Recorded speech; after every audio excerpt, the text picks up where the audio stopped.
Жан-Поль Гальтье Лемаль эликсир. Легенда Квентин Биштің жұмысы ең атышулы парфюмдардың бірі. Бірақ мен бұны ұната алмадым.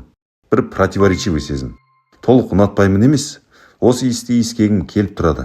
Бірақ үстіме секкім келмейді. Бұл парфюм тәтті группасына жатады. Ал тәтті ароматтарда маған тек Angel Share ұнады. Өкінішке орай ол $500, ал мынау намного доступнее. Ал обзорға көшейік.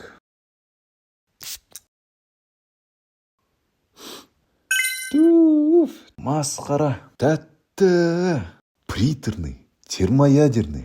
Жабысқақ. Басында железная банка и сладкий иістің араласы. Или свежая сладость дейінші. Серьезно, синтетический медтің иісі, лаванда и мята плавают в медовом сиропе. Новогодний вайб, уют, тепло, комфорт. В общем, бұл парфюмнің задачасы елдің назарын аудару. Егер де сенің жасың 20-ға толмаған, қыста осы парфюммен қолдансаң, саған назар аударады любойы. Ал егер де сен осы жастағы брат болсаң, бауырым таста, саған утпен танысатын уақытың келді.